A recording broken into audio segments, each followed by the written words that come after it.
straw, and I forgot. Well, we are live, so go ahead and do what you gotta do. All right, bro. Let's see if I can It's gonna be get a fun show. this. Yeah. Boom. That's gonna be up. And I've already gotten notified.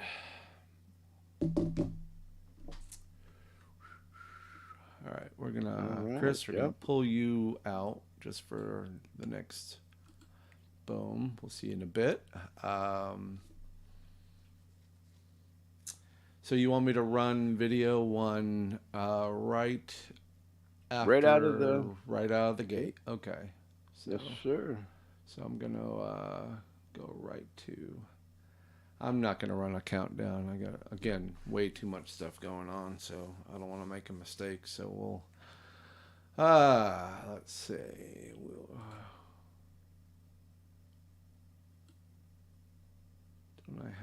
Didn't I do a scroller last time?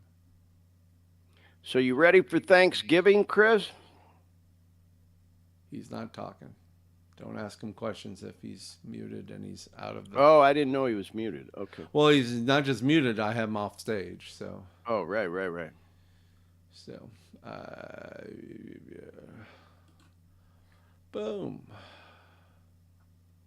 Put this up for a couple of moments, and I gotta grab a drink. So you will be back in just a moment. All right. Well, I'm ready whenever you are, bro.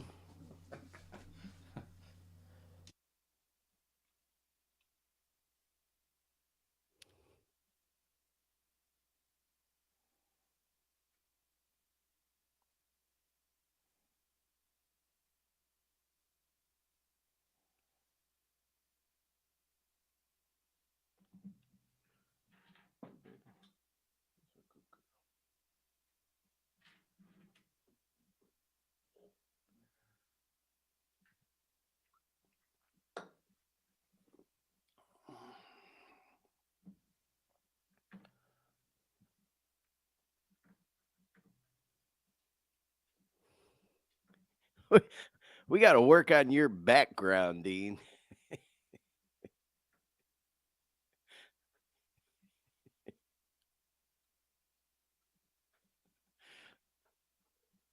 It's a bit of a flea market, in the back here. It's, but yeah. Okay, bro, I'm ready whenever you are, man. Have fun. Should be a good show. We'll have a good time. We already got some people watching. Hey, y'all. It's going to be a good show. All right. Boom. Boom. And 9 o'clock. Here we go. Oops. There.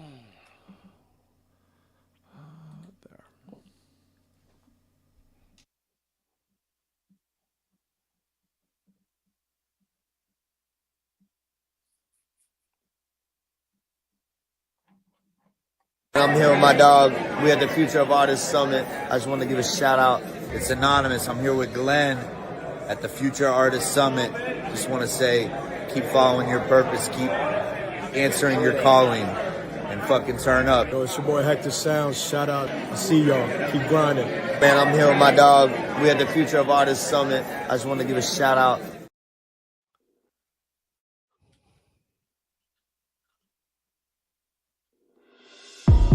On average, just in the United States, about 220 people die every single day from an opiate overdose. By the time we finish the show, 8 to 10 people are going to die from an opiate overdose. If we get even one person, one viewer with this program that we might be able to help with some of the information that's shared on here, then it's all worth it.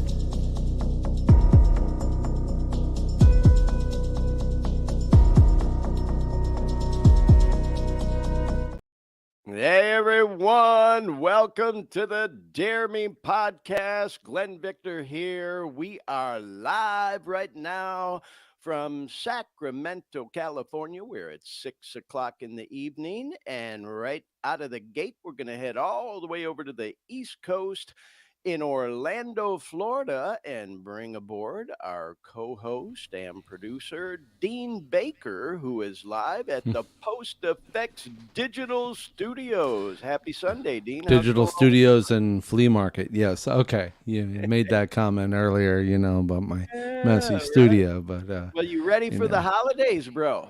I am not. But Yeah.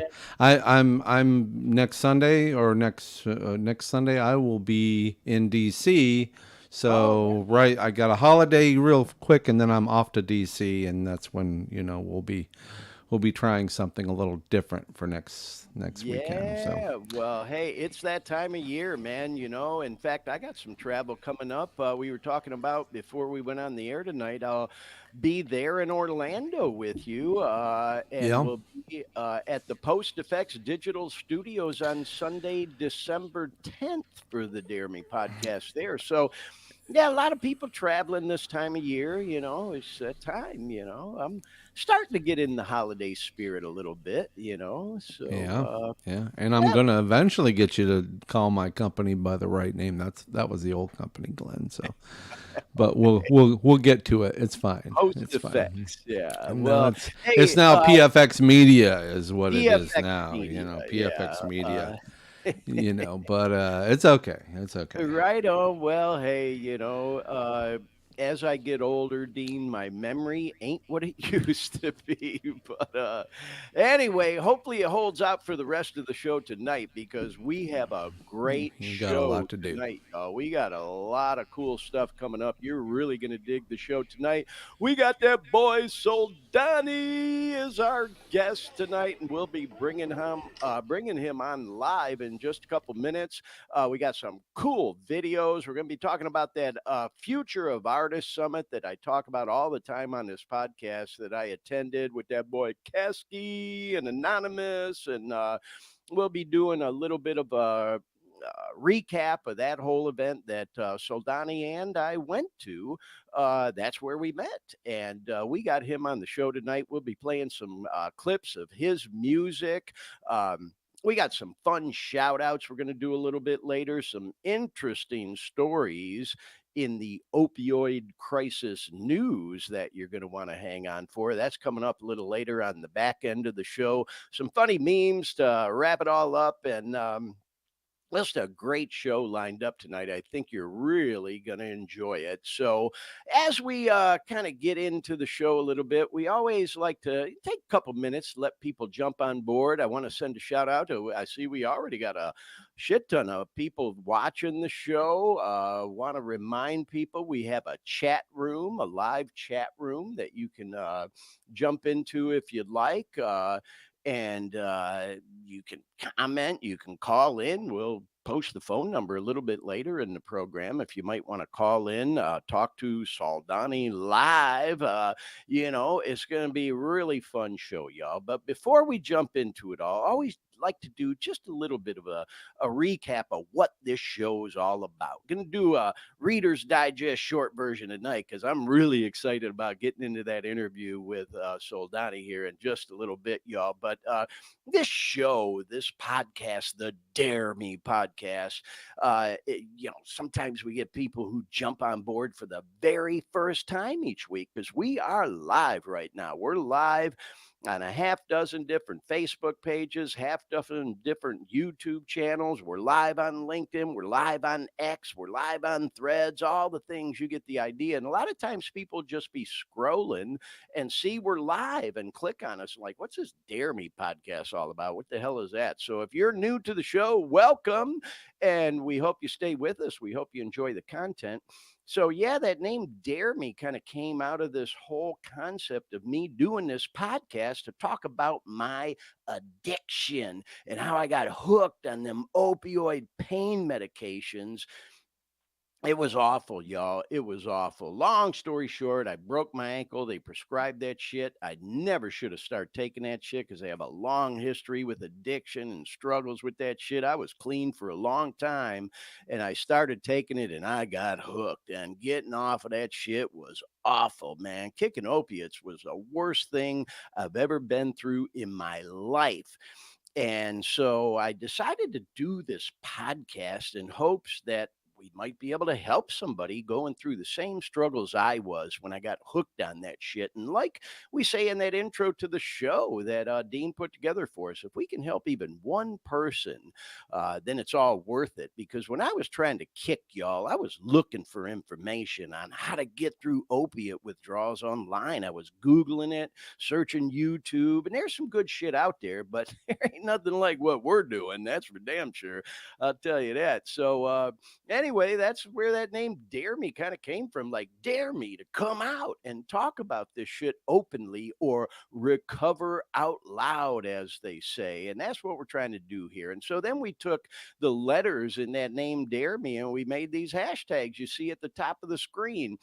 Just kind of all came together. This is the topics we talk about, y'all: drugs, addiction, recovery, enlightenment. We talk a lot about that on the show, trying to find some enlightenment, spirituality in your life so you have peace and not get a case of the fuck it's and just go out and get high and use and say, fuck it. You know, you got to have some peace in your life, right?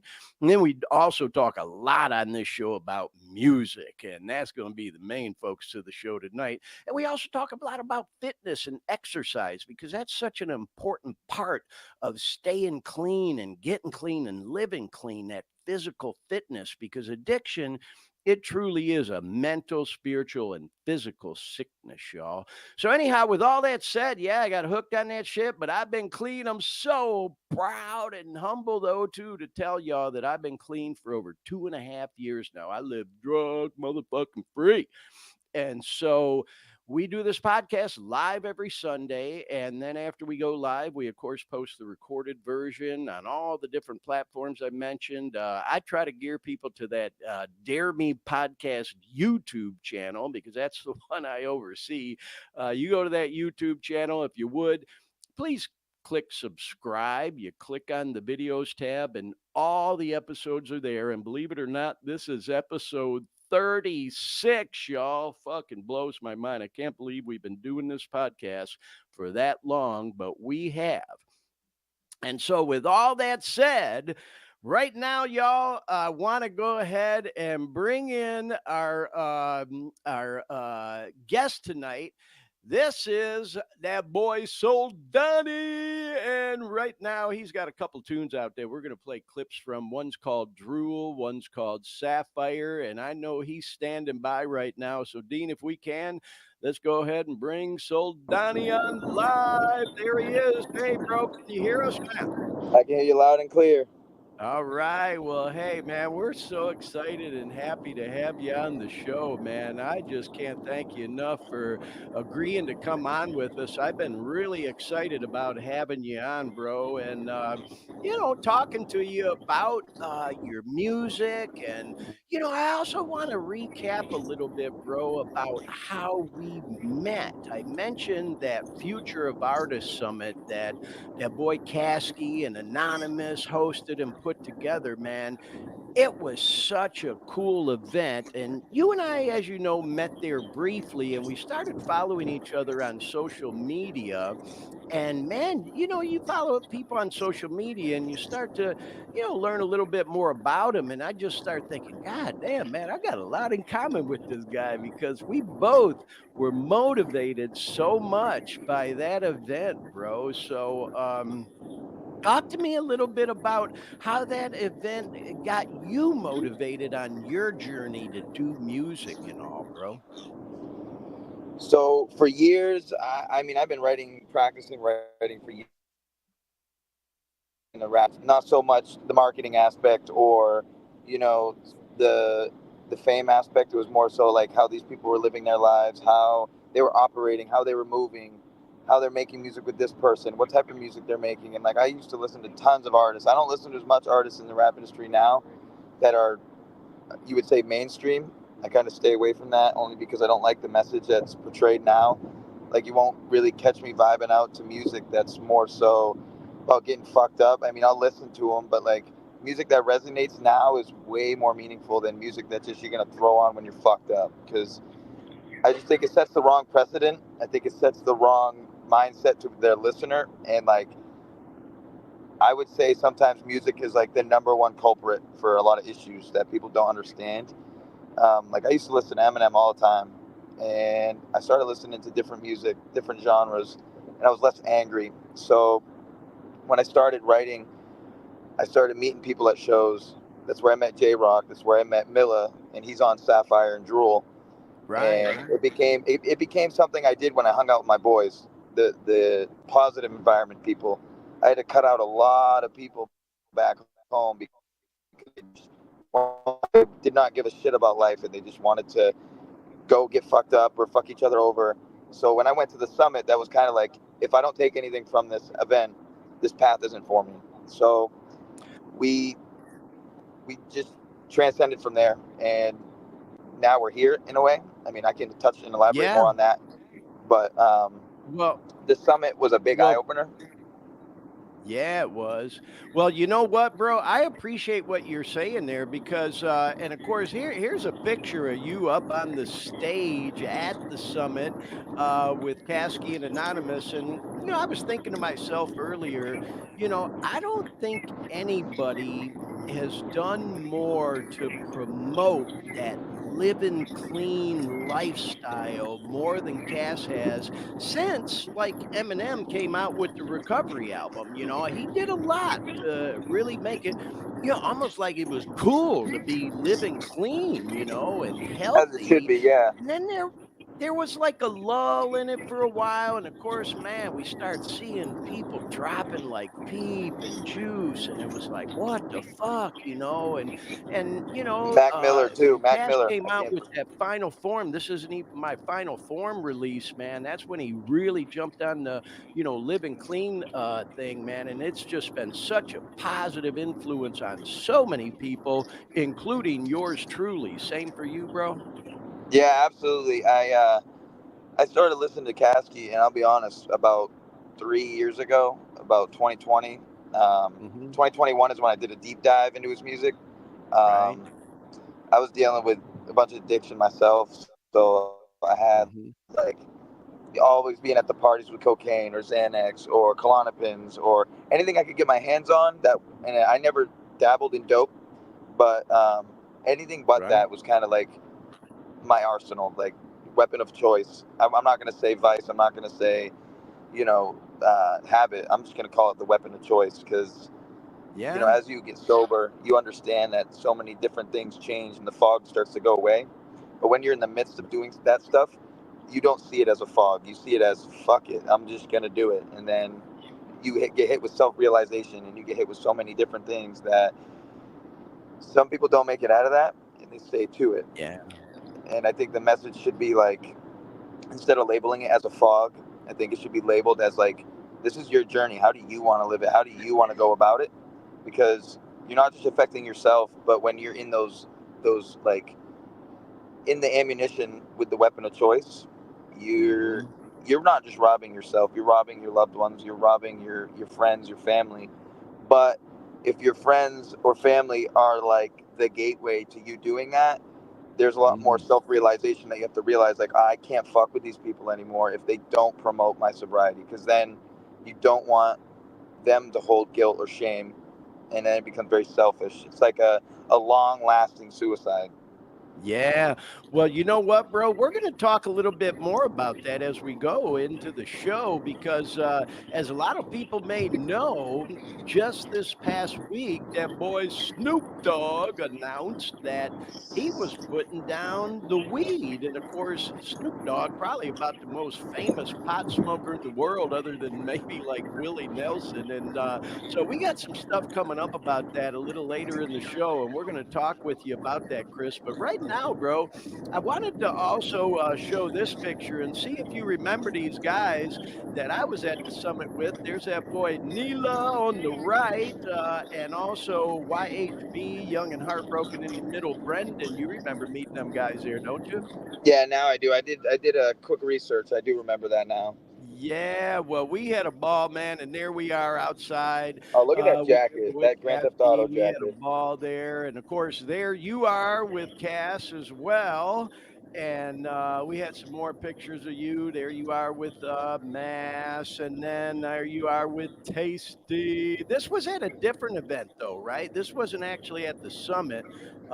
And for our listeners and viewers who don't know, Anonymous is a producer and has produced some of Cass's biggest hits, as well as this boy right here, Tasty. Those are probably Caskey's most well-known. No, probably they are his most They're well-known masterminds. producers. Those guys are masterminds. I don't see them as producers as much as I see them as masterminds. Yeah, I agree, What they do a bro. lot behind the scenes is just incredible. Yeah. Well, and then here you are with that boy Hector SOUNDZ. And for, our listeners and viewers who don't know, Hector is a Grammy nominated producer, worked together with that boy Post Malone. And God, man, that tune they won. What's that one tune they did? Waiting for Never. Yeah, Waiting for Never has over 100 million streams, bro. And as you know, he was our keynote speaker at the VIP dinner at that event, man. So anyway, I just thought I'd show them pictures. I did a little bit of a deep dive into your social media and stuff, and I just thought it was really cool, man. So let's go ahead, because I want to jump into some of your music, man, and talk about that with you. And I don't want to wait too long to get into some of that. So, one of the things that I thought was so cool, bro, is that, this event motivated both of us so much. Like I was saying, it really motivated both of us. And you did a tune with that boy Milla called the Summit Cypher. And we're going to play it. J-Rock's the Cypher, Milla is Sapphire and Jewel. Oh yeah, my bad. Yep. Okay, so talk to us a little bit about the Summit Cypher, bro. Where did the idea for that come from, and what made you all decide to do that one? So it was actually more people than we had put on the final track listing or the final song. We had Ty Wing, Kryptonic. We had Bubba C and Easton before they changed to Flipside. And then we had myself and J-Rock and Paul Snyder. And we had all recorded verses for that, but we couldn't get, the legitimates sorted out, audio, latency, where they were going on the track. So we actually video recorded that in LA, in Malibu. And we just put it as me and J-Rock. But we were in the hotel, we were going up the elevator, and I had all these dogs with me. And I was like, yo, we got to make a track tonight. And mind you, I'd never recorded before. So I was more so like, shit, like, let's make something. And like, we were up to like 5 o'clock in the morning, and we made something, but months went on, we were having trouble getting, stems back. We had wicked big trouble getting stems back. So we sat on it. And then me and J-Rock went out to LA for Little Phil's music video coming out, Stars. And I was like, Rock, let's just make a video for this. Let's get it out. I don't want to vault it, because I don't want to vault any of my music. I don't. Like, showing progression is a way bigger journey storyteller than vaulting your music. And I'm so early in the music industry that I can't be sitting there holding on to music. And that's something they elaborated in the summit, was not holding back. And you just got to post that music. So yeah, well, you know what? Watching the video, I can tell that y'all did it out in Cali. So we'll talk about it some more in a second, but let's go ahead and show this and give it a listen, man. Here's that boy Soldani doing the Summit. Back at home, they think I'm stopping. That's just some nonsense. I can beat these words with bars till I'm catching charges. They act so cold, guess I won the charges. So tainted poison water. I push it farther, 10 pairs of pliers. We murder liars. This the startup.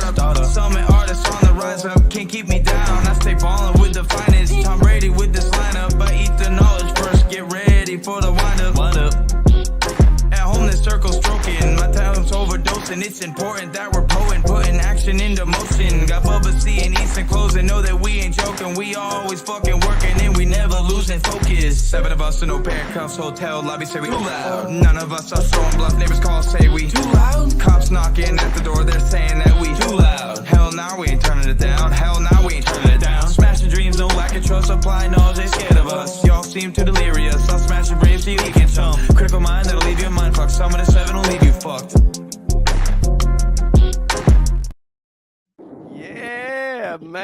the shit, bro. I love it, man. I love it. And so, like I said earlier, I stand corrected. That was you and J Rock, and then Milla is on Drool and Sapphire, which we're going to be playing in a little bit. So, yeah, man, I really appreciate you giving us the insight and you know, kind of the background. I'm always fascinated to hear stories behind, you know, the inspiration of a song and shit. But bro, you was spitting on that one, man. I try to come with heat every time. I don't know. It's just like something about me that I'm not going to post anything if I think it's trash. But I feel like that's a lot for everybody.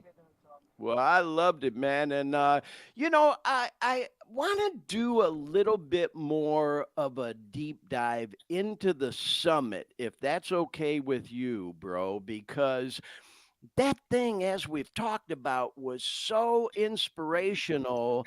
It certainly motivated me to start this podcast. And like I said, man, we're into episode 37 now, is it? 36, 37. I fucking lost track. Motivated you to do that song and video we just saw, but it's motivated so many others to, you know, level up as they were teaching us at the podcast and shit, or at the summit, I mean. And, you know, when I first heard about that thing, you know, I was a little bit sus. And I talked to Mass about it on the phone. And, you know, I was kind of feeling him out to see, okay, is this a money grab? You know, I've been to my share of conferences where I thought, okay, this thing was kind of a waste of my time. But nothing could have been further from the truth. Every single person I met there and spoke to, and even after the fact, all still talk about how value added it was, man. It truly was a great event. And so I know you feel the same, bro. Like I said, you know, I know we follow each other on social media, and that's why I said, man, I got to get that boy Soldani on here because we have so much in common. And one of them is how we just feel like the summit was so value added. So if it's cool with you, bro, I'm going to go ahead and play this video. This is about a 5-minute video, and then we'll have you back on to talk some more. Cool? Perfect. That's going to let me check into my hotel, dog. All right, bro. Yeah, we got Soldani while he's on the road, and this will give you a minute to get settled, and then we'll have you back in just a moment. So check this out, y'all. You're going to love it. Too much to handle.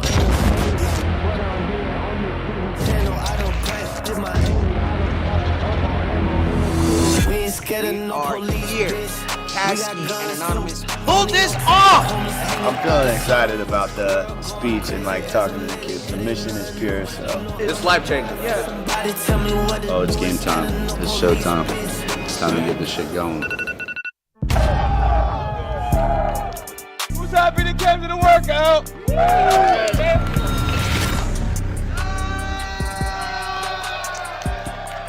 I heard you guys are the future of artists. Is that right? Is that right? Yes, I want to give an impact. I want to change the world. I want to create a ripple effect. That door that you may open, that number, that contact, that Instagram, that YouTube, whatever, may be that fucking change in your life. You really care about your career, you really care about what you want to do with your life, invest, come here, and you're going to learn everything about it. Everyone is going to leave this event unstoppable. You guys are going to leave changed. You guys are going to have a new sense of motivation. Imagine all the stars that had to align for CASKEY and I to be here putting on this event. Just imagine his life, the pain he went through, my life, the pain I went through. Pull up for yourself, consistent every day, even on the days you don't want to make music. The days that you don't want to do it, that's when you should be doing it the most. Anonymous, CASKEY, HECTOR, everybody, they really made it worth the time. More fucking mind blowing. Let's bring out the man himself, the black sheep, CASKEY. Let's fucking go.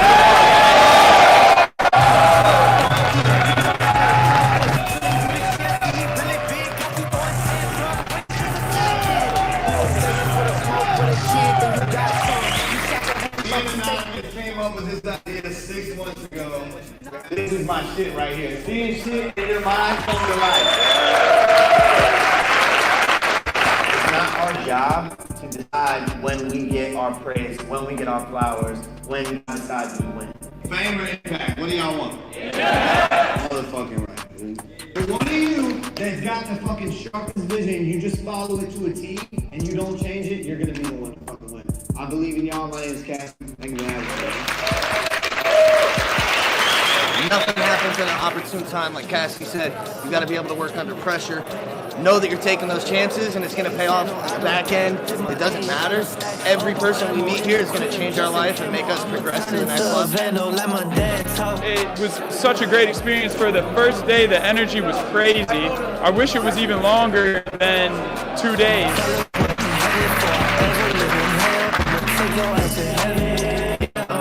It felt literally like my heart and my mind worked together for the first time ever. I'm leaving a much better human being than I was. To have Caskey and Anonymous sit down and go through how they got where they are, personally for me, that was everything.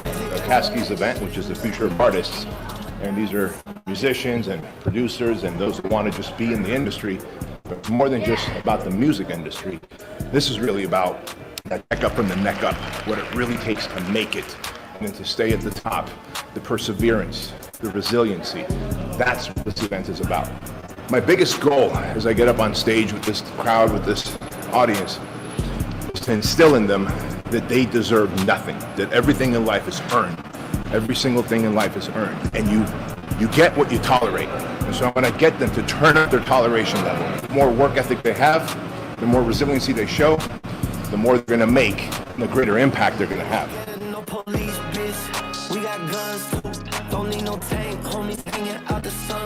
You can put yourself on the wavelength you need to be to succeed.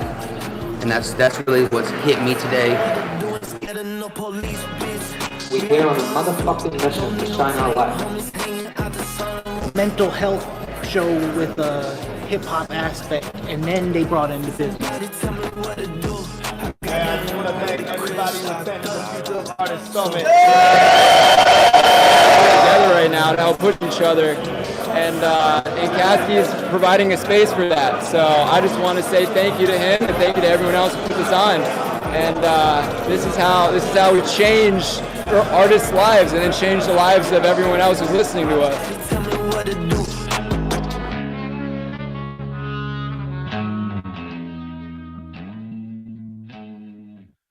All right. Well, obviously we're having a little technical difficulties there. With I don't know.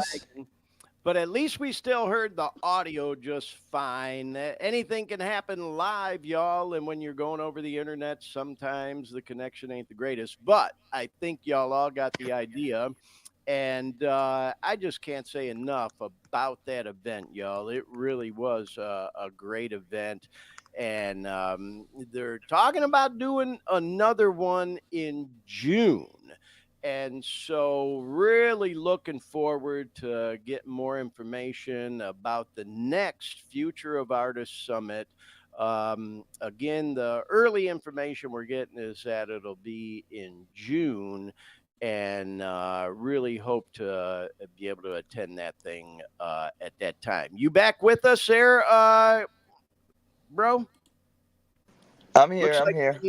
Yeah, there you go. Okay, so did you get into the hotel and get all settled? And The company's doing its thing, so I'm just gonna wing it right here.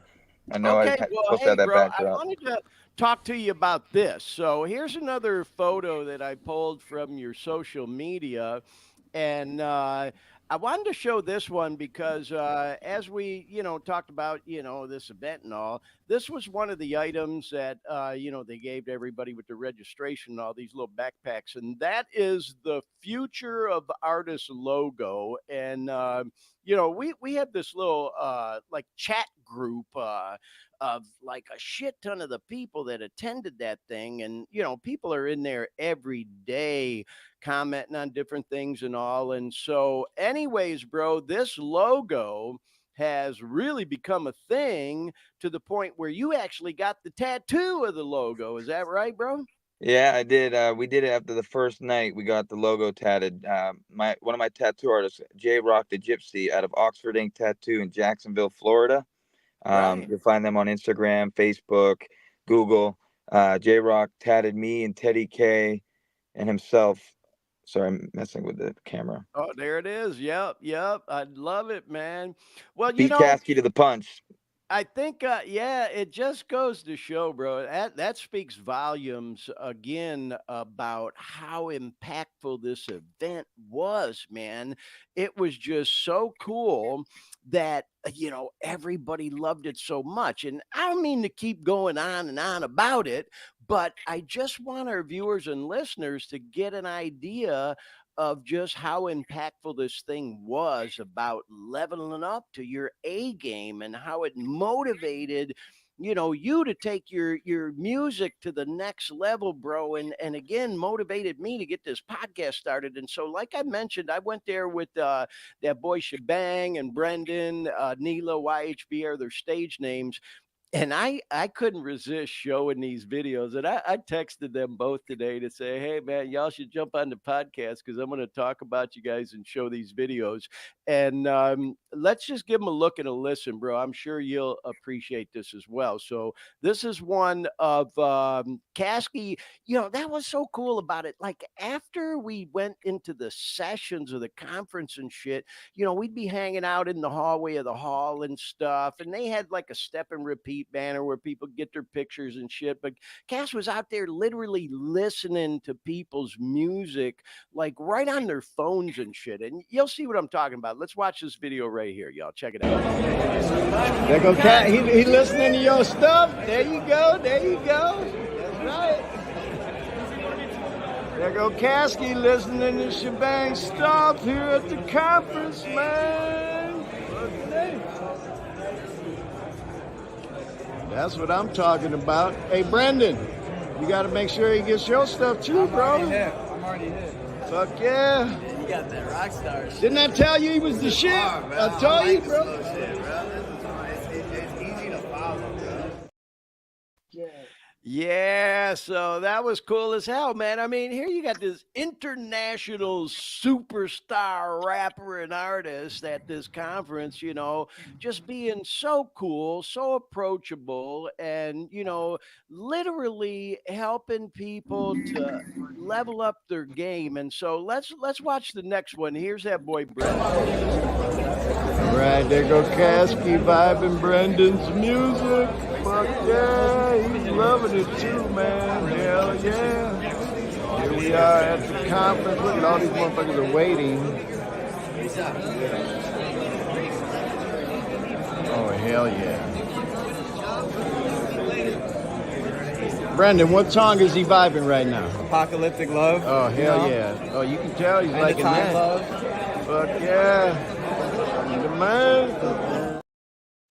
Apocalyptic Love. We got to get YHB on the show sometime. But anyway, Soldani, you get what I'm saying, man. It's like these guys put this thing on and truly had everyone else's best interest at heart and were really trying to help people take their game to the next level. And I've talked about it on this show many times before, bro, how when I was a younger man, I wish some of the artists that are at the level or were at the level of Cass and Anonymous would have done something like this, man. It's like they were always so fucking untouchable. And these guys are being so cool, so approachable, trying to help people sincerely, trying to help young artists get out there, do their thing, make a living at making music, sharing the things that they tried that didn't work for them, sharing the things that did, all that kind of stuff, man. It was just fucking cool, So I know you're on the same page with me with all that, for real. Yeah, absolutely. Yeah. Well, hey, bro, let's go into one of the things that, again, they motivated you to do with your recording music. This is another song from that boy Soldani, y'all. And this one is called Drool. We're going to go ahead and play the clip, and then we'll talk to you more about it after we give this one a look and a listen. Check it out, y'all. Wake up in the morning, I glance out and try to see the sun. My phone is like a desert, the blazing heat's like a scorching gun. Throwback to the days where we only rode bikes or just just talked about sports or a chick that we like. Y'all make me wanna drink. I don't need a chaser. Shout out last year, the pain inside has left me quite angered. I worked till I collapsed. One thing I know, I'll never waver. Sign the dotted line and call me the savior. You in a room of danger. Yo. I never say never while waiting forever to a time and a place to achieve a behavior to kill all the dark. Bring me new favors, creating new layers of crazy creation. The world full of hatred. Come at me, you're not favored. Lay the last line, we know you're faking. What's up, Miller? You just killed that shit, huh? Yo, shout out to Hampshire. My old homie said this boy can rap. You ain't got nothing.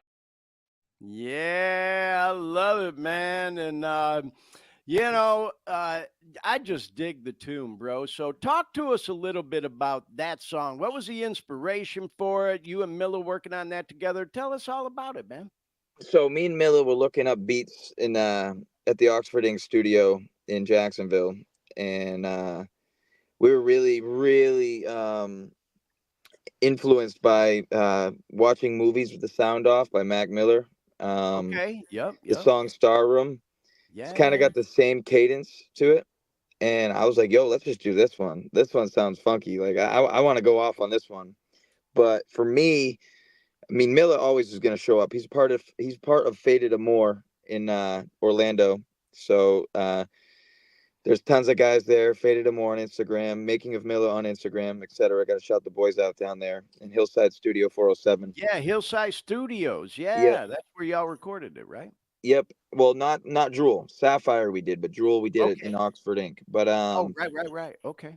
So I had my verse. I kind of tooled it around a little bit, but that was kind of like, for me, that was like my ego song, my ego tune. You know what I mean? Like that lyric where I say, wake up in the morning, I glance out and try to see the sun. My phone is like a desert. The blazing heat's like a scorching gun. So that plays on to, like, you wake up in the morning, right? The first thing you see is the sun blazing in your eyes, right? Mm-hmm. And what's the first thing you do when you wake up in the morning? Right. You check your phone. I think everybody does, yeah. Right.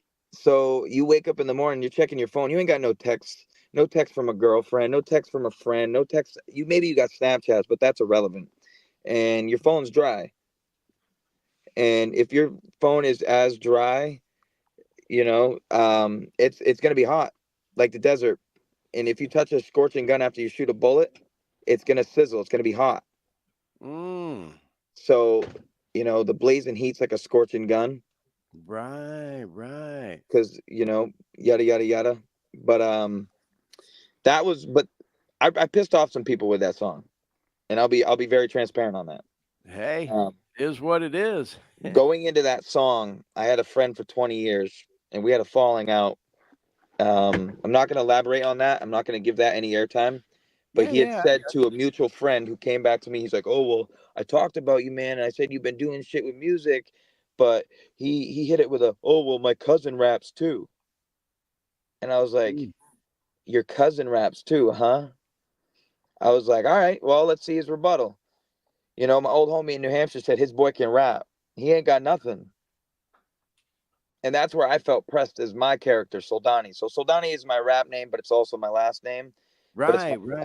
My brand is Soldani isn't just the name. It's a lifestyle. Right. So I kind of got a hair across my ass and I was like, you know what? Like, I need an ad lib. I need something at the end to fit with the Soldani image, the edginess, the in your face. Like, I'm not going to forget about this. Right. I'm not going to forget this at all. Well, bro, I just love hearing stories like that, man, you know, and I really appreciate what you said, talking about the whole lifestyle. It's like, in case you haven't noticed, bro, I intentionally wore this t-shirt tonight, and I see you got on your Black Sheep merch too. And it's just like with Cass, man, it truly is. It's like a lifestyle, man. It's like, I got the one shirt that says Black Sheep Cult, you know, and it's like a family, it really is. And it is. It's like a lifestyle of living, drug free now, leveling up, staying fit, bringing your A game every fucking day. No excuses. Just do it. That whole kind of thing, man. And so I just love hearing the insight into different songs and the inspiration for them and stuff. And I really appreciate you sharing that on the Tune Drool, bro. So let's talk about this next one This one's because my favorite. yeah, Sapphire me is too, definitely my bro. favorite. And yeah, y'all used a remix of that 90s banger Return of the Mac. So talk to us a little bit about this one, bro. What was behind the inspiration for this? Honestly, Miller wanted to make like a girl song. He kind of wanted to make like a love song, and I Okay. was like, I don't know, man, because like, I kind of pulled from, what I was going through in life, and I had just met a girl, and I'm still with that girl, and she's with me right now as I'm, doing this podcast, and we're approaching the hotel room and whatnot, but that's what I could pull from. It was I walked in the studio with no mindset on what I was gonna make. I just emptied the brain case. I just let it rip. So like Sapphire is the color of her eyes. So that's where I Oh, got the right on. name. Well, hey, shout out to your girl, bro. Yeah, absolutely. She she Well, she, hey, she man, you gives me you the world. So you got a lyric in here that I actually made a note because I wanted to mention it, man. I just love it where you say "moonwalk across my mind." I thought that yeah, was kind of like a throwback. You got the Michael Jackson moonwalk. You got yeah. I've heard it from various artists talking about moonwalking. So for me, it was like it kind of fit there. And like instead of running across my mind or your legs are getting tired because you're running on my mind all day, whatever. I was like, you know what? I'm just gonna throw the moonwalking on my mind type thing because it hasn't been said before. I don't think so. I haven't heard it. If people want to correct me, they can do that. But that's where I got the inspiration for that bar. And All right. Well, let's go ahead and give it a listen. Now, there's no video for this yet. yeah, Are y'all planning on doing one just out of curiosity? I'm coming out to LA next month, and I'm gonna be shooting the video. Right. Yeah, you mentioned that to me off the air, man. We're going to try to get together and have lunch when you're out here. But let's go ahead and give a listen to a clip from Sapphire with Soldani and Miller. Back in the day when I ain't have nothing, lady in my life, I think I'm going back to loving, switching up my life. You think that I am done for running, treat it like a race. I know that the trophy's coming, standing on my toes. Said he finding flows, just a rookie rap, 1,000 hours old. Y'all can get exposed, call me after hours. Phone is like a toll, tells you at the tone. Promise you'll expose them lies you feed and told. Let me see you grow from the crump you grew a rose. Marinate my brain, I do not fear a load. Yeah, I wanna love this woman cause the dedication's owed. Show you that I care, we can travel around the globe. Ammo in the chamber, I got love in the scope. Focus on the target, dedicated to our goals. Goddess to a god, I can't ever let her go. In the red lights, love me later, that's the shit I like. Girl, relax, you're fine, beautifully divine. How you ease my mind, serenade your heart while I ease your mind. I wasn't looking when I found it coming, rent space inside my mind. Swept me off my feet, moonwalk across my mind. What you are to me, huh? You're divine to me, that's right. Them sapphire eyes, holy shit, that light up my life.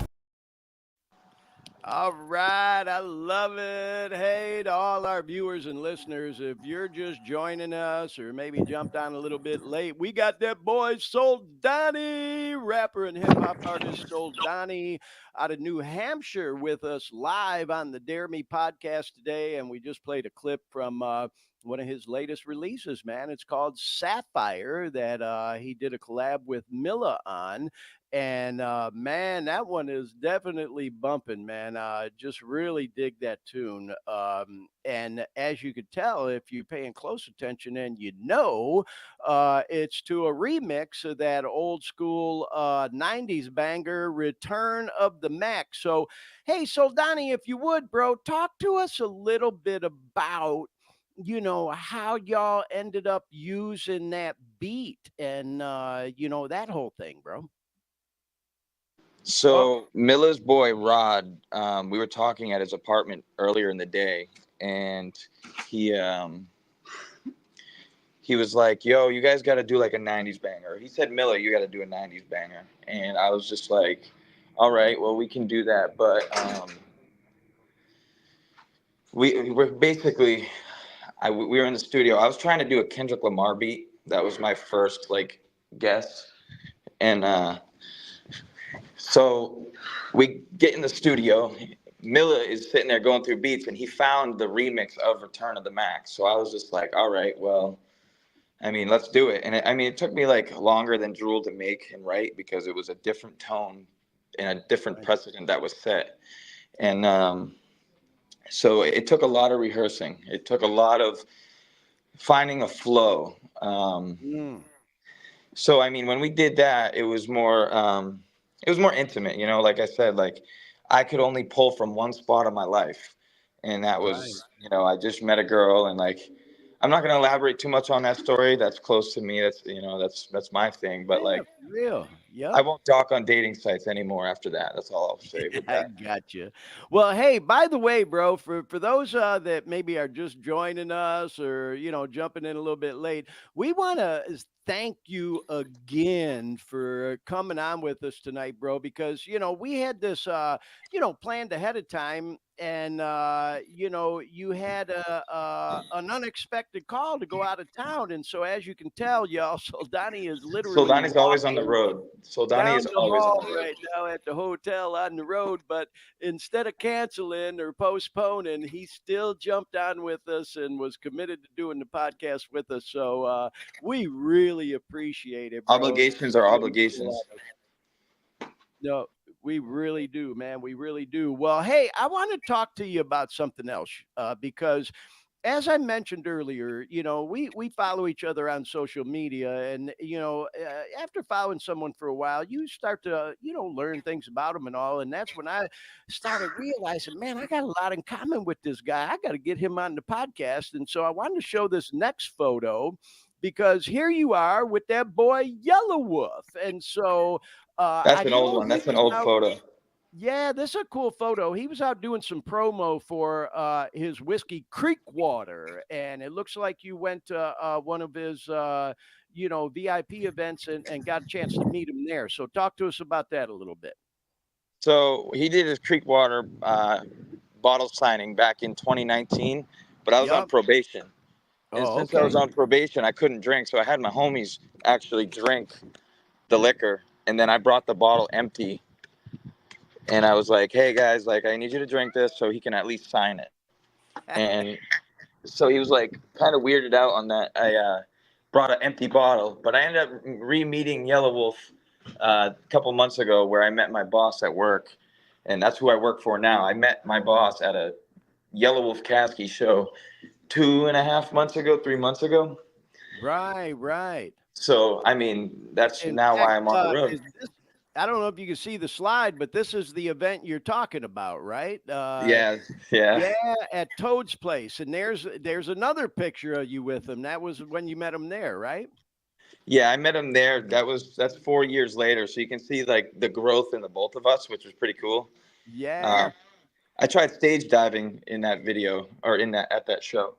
Well, hey, bro, I got a little bit of a surprise for you. You didn't know this. So I've never met YELAWOLF, but watch this video because my son did.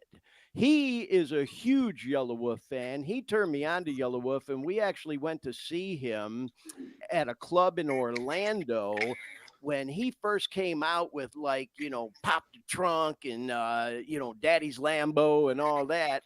And my son and his wife, Awana, got him to give me a shout out. So check out this short video clip. You'll get a kick out of this, bro. Check this out, y'all. Looking forward to it. This is like more unique than my other locations. Sip on it carefully. Hey, so his dad's really into your music as well. So my dad, Papa G, he put him on the music. That's what we like to call him. I do now, so yeah, that's how you give him a shout out. Papa G. Appreciate it. Nice one. Yeah. Well, I'll let you wrap it up now.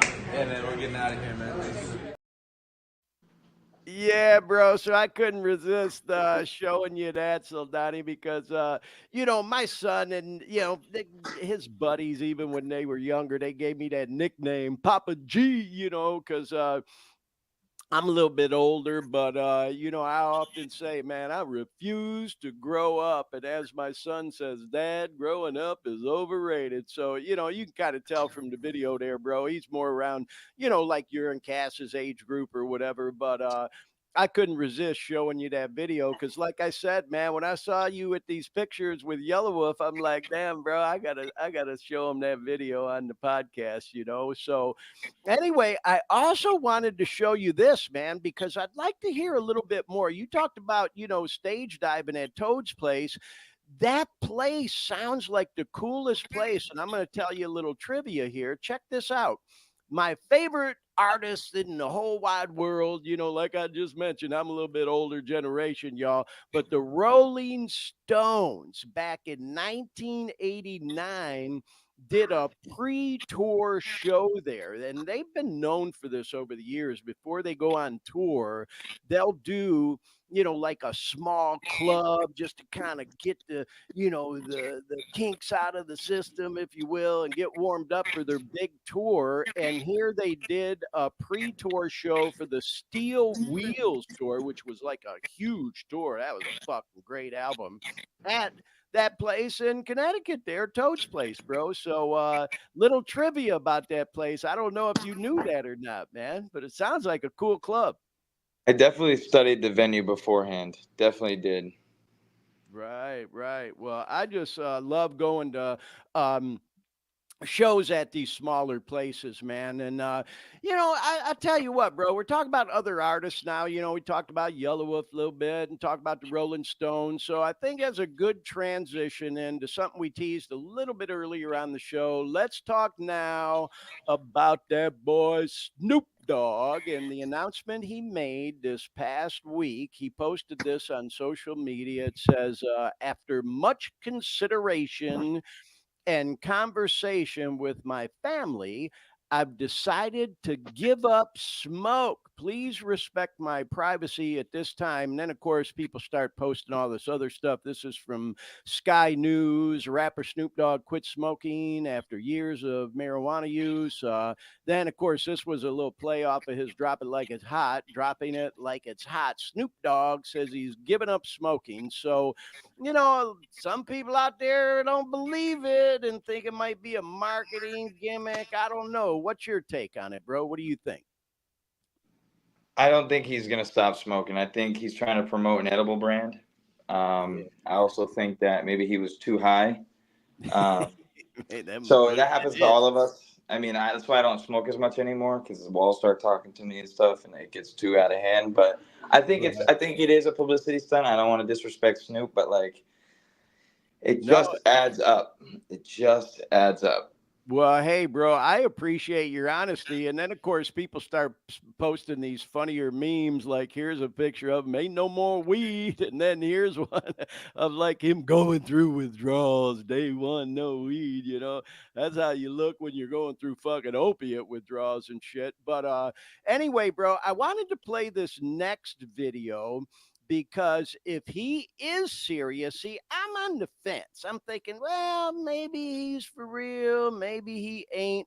But if he is serious, he's going to have to practice what he preaches in this video. Check this out. It's not personal for me to tell you, hey, Ryan, I love you, but we can't kick it no more, dog. I'm on this path and you on that path. Just maybe the family. It may be the homie, it may be mama, it may be daddy, it may be whoever it is, but we have to make it the ultimate decision to know that we got to carry this baggage and we got to do all of this work, so we need to make sure that our circle is right, starting with us first. It's okay to pat yourself on the back and give yourself credit, because you're the one that's going to have to do all of this work. I know how to lock and load on what I need to be doing. And if that means cutting you out or getting rid of you because you're not an asset and you're a liability, then that's what it is. It's not personal, it's business. What are they going to say? Fuck what they going to say. Right. You the one got to do all this work, so it's about you and your mental. So keep your mind straight.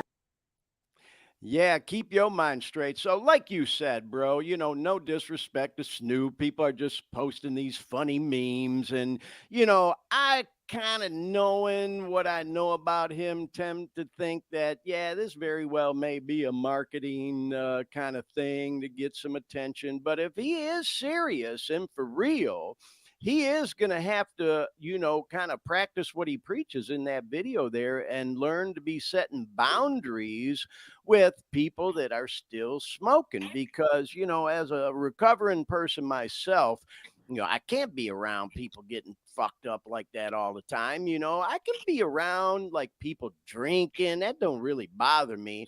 It's just I have to have a way out if I choose to. If I get uncomfortable, it's like, all right, y'all, well, be cool. I got to go. You know what I mean? Drinking's a little different than being around people smoking because that shit's in the air and it smells good. It's so easy to just take a toke or whatever the fuck. But the point is, if you a chronic pot smoker like Snoop's been for years, I'm sure a lot of people in his circle are also smokers.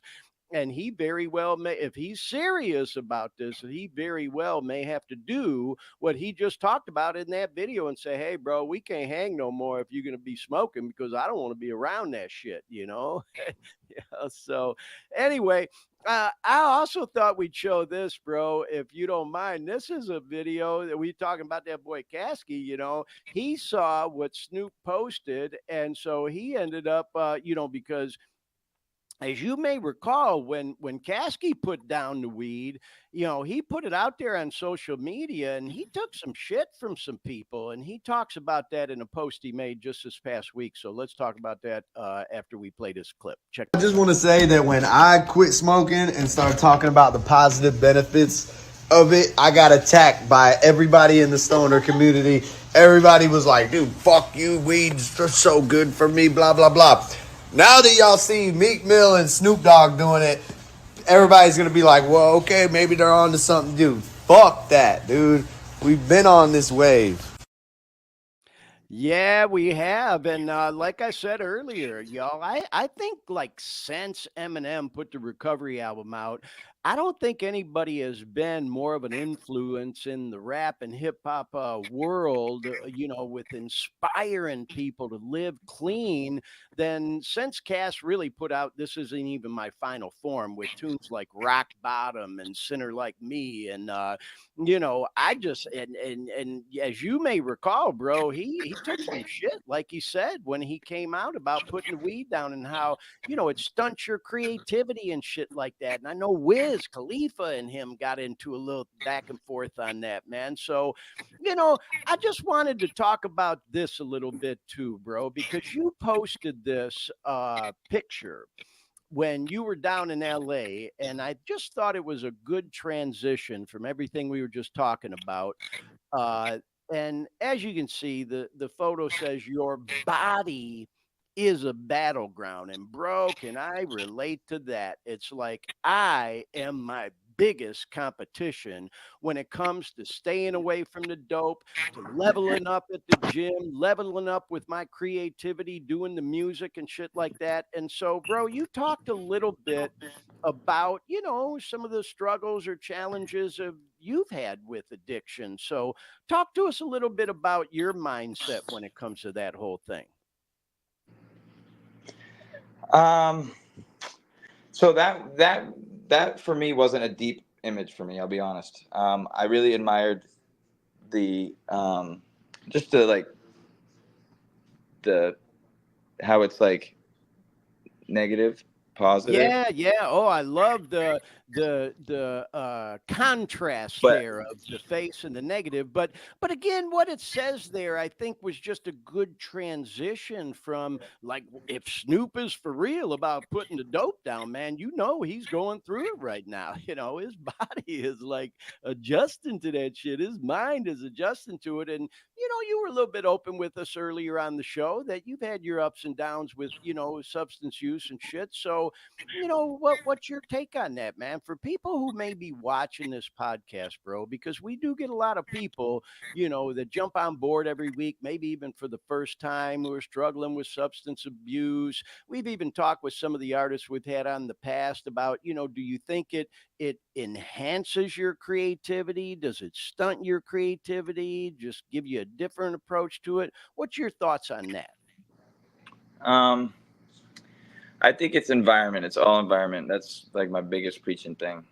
Is I had to cut a lot of people off. I mean, looking back, I'm glad I cut them off, but environment is everything when it comes to addiction and drugs. Yeah. Yeah, I believe that, man. You know, that we are and can certainly be a product of our environment. You know, there's an old saying around, the 12-step programs and shit that you can't run from your problems. Wherever you go, there you are, and shit like that. I'll also say, I firmly believe this, that there's a lot to be said for removing yourself from a particular environment, getting away from the fucking dope man or the plug or whatever, relocating, man, that can make a huge difference. So I do agree with you on that, bro. It's kind of like what Snoop was talking about in that video we just watched. Sometimes you got to set boundaries with people, man, especially if you're trying to make a huge lifestyle change like that. You know what I mean? So, Yep. well, You hey, really bro. gotta love yourself. You really gotta Yeah, love yourself, and like, if you really want to do something, stop hitting up that plug.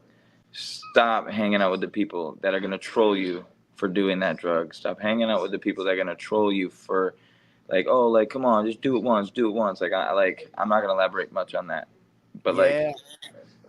Well, you know what? We're going to be talking about some stuff in the news here after we let you go, bro. And, yeah, my phone's at 5%. I winged it, you know what I mean? But I'll always come back on this Oh, show. yeah, Always. bro. Well, what I was going to say is, that fentanyl ain't no fucking joke right now. So, No, dude, it's like, it's no joke. man. People are pressing Adderall, they're pressing fentanyl, dude. It's fucking disgusting, dude. Yep. It's horrible ass people. All right. Well, hey, bro, before we let you go, I got to razz you about something. And I know your phone's about to go, bro, but I had to show this picture. I've been talking about how you and I have things in common, and I learned that by following you on social media. Here you are at a Celtics game. And so you may remember this, man. I'm watching, the fucking NBA playoffs, and I'm rooting for the Heat because my son lives in Miami, and I'm a short guy. Love And, you, Glenn. I knew you were gonna do this. yeah, I had to razz you a little bit because you posted like fuck the Heat and all their fans or whatever. And you know what though, bro? I love you for it because you know what? I love Boston, man, because I hate the fucking Yankees or any of them New York teams. I love the city, but I hate the fucking Yankees, man. And so Hey, any Boston fan is a friend of mine, bro. sometimes I hate Boston. You can find me on Barstool acting an idiot, but like, oh man, yeah, I remember you were rooting for the Heat, and like, I kept it cordial to everybody that got to experience my team choke. I don't live there, but my son does. So, and of course, as you know, man, it wasn't just the Heat that made it to the playoffs. It was the Panthers in the NHL, too, doubling and up both on of me them too. lost. Yeah, they both didn't make it. But hey, man, anyway, I had to razz you about that a little bit. Before we cut you loose, though, man, I wanted to post this.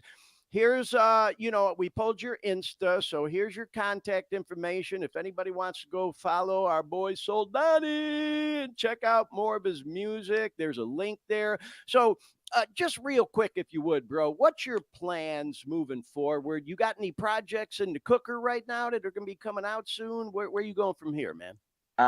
Where I go from here is wherever the wind takes me. That's what I always say. Like, I'm not gonna be able to predict anything with the music. I know I got some ideas cooking. Talked to Archangel a little bit this week because I've been staying in Connecticut in his range, in his area. So I might try to see if we can cook up something. But right now, it's probably the Sapphire music video.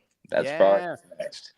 And then try to have an EP done by March of just like 4 or 5 songs. I got a big project idea coming out, but I'm not going to spoil that because I don't want, I'll let it ride when it rides. So, well, bro, I love it, man. And like we said, when you come out here to Cali, man, LA's a little bit of a drive for me, but hey, I'd love to get together, have lunch, kick it, man, see you in person. I'm excited for the video, for Sapphire, and excited just to see what you're going to do moving forward, man. And I can't thank you enough for taking the time you did with us today, especially after being called out of town short notice and not bailing on us at the last minute and still doing the podcast like from the road, walking through your hotel.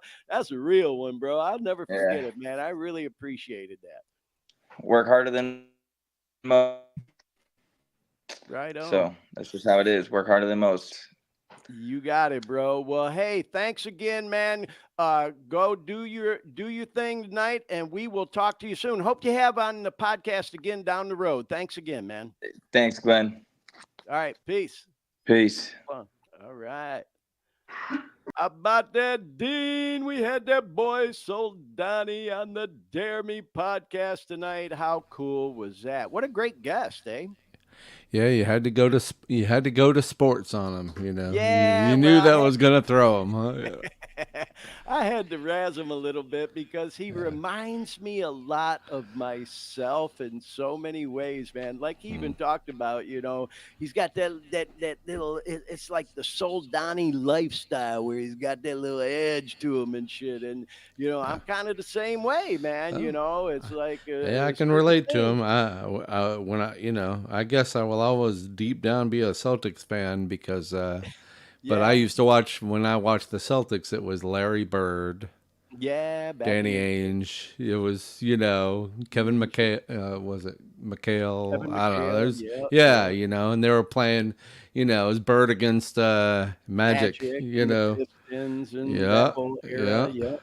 Yeah. yeah. Yeah, So but those were the it was just days. funny because I remember when, I'm a Detroit fan, as you know. I love the Tigers and the Lions and the Red Wings and the Pistons. And a lot of people don't know this, but the Detroit Tiger New York Yankee rivalry, it's not at the level of the Boston Red Sox Yankees rivalry, but it's right up there, man. It's Oh yeah. definitely a rivalry.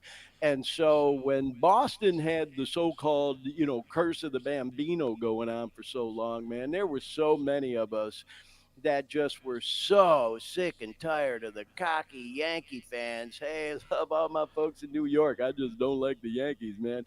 And so Dean, I think I shared this on this podcast once before. I was working at a bar in Longwood when I still Yeah. lived in the Orlando area up there at like 434 and Rangeline. It was called Starters. And I the remember that night, bar.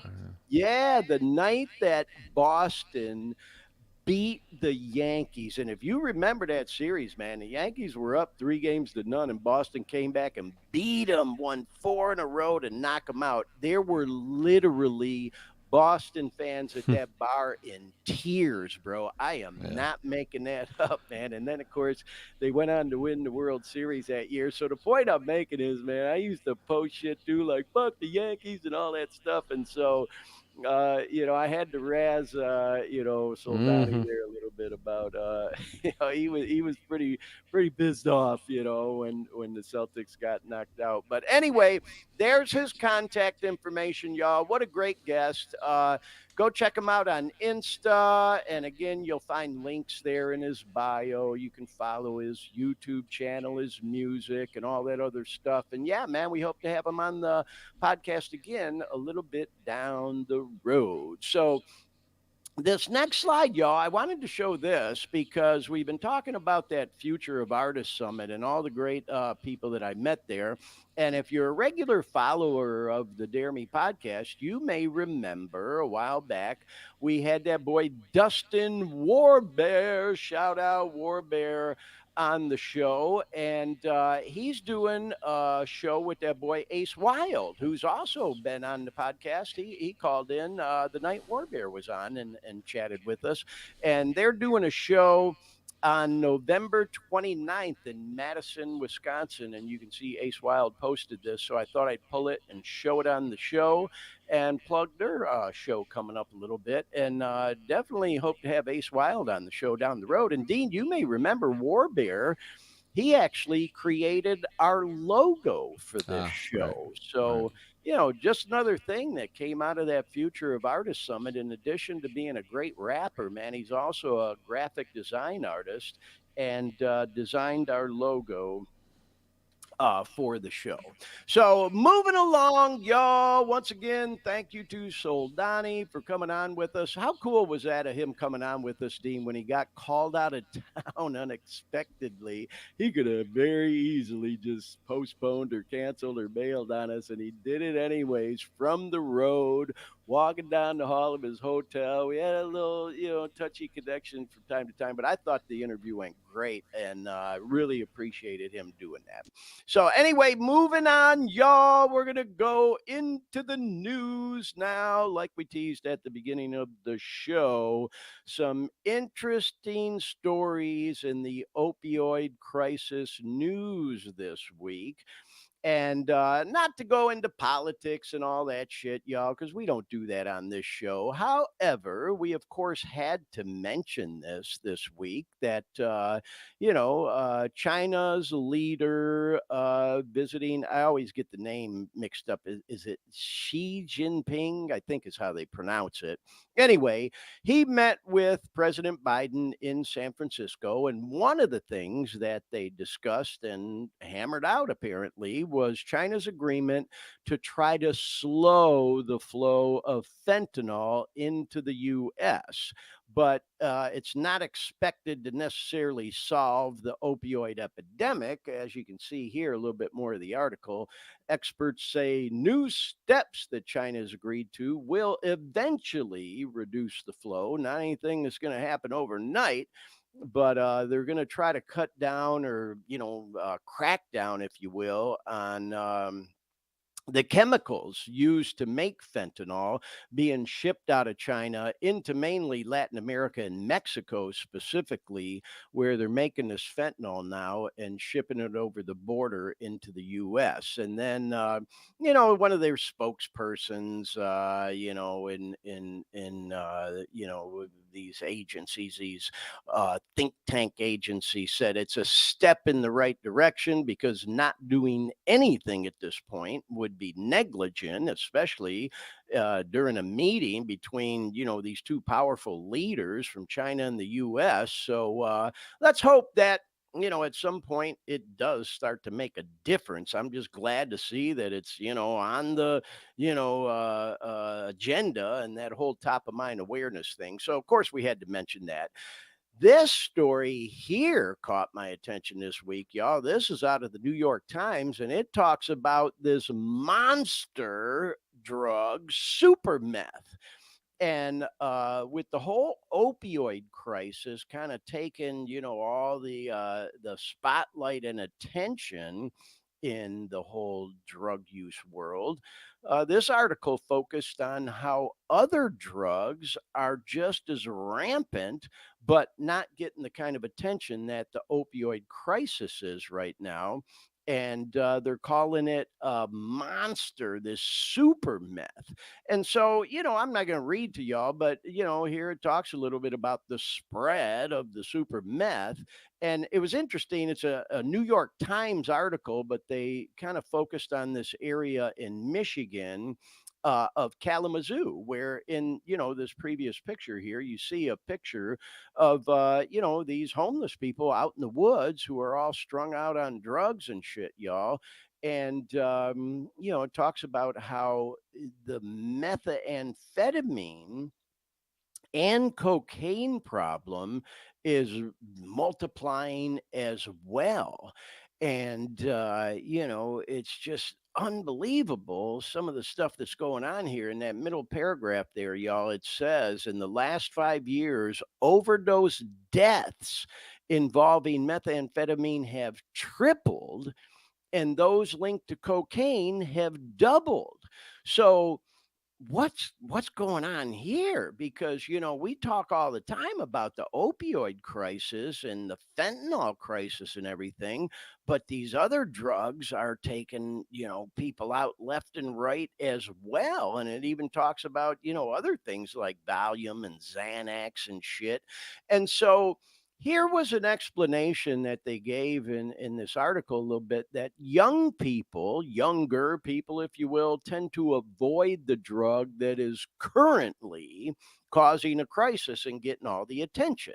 So, of course, that is the opioid crisis right now. So people are saying, well, fuck that. I ain't fucking with no opioids, and I don't want to get no fentanyl or no bad lace pills and end up dying. So they're using other drugs and forgetting, or just not being educated on how fucked up it is to do meth or cocaine and whatever that shit's mixed with, because they're mixing fentanyl into everything right now.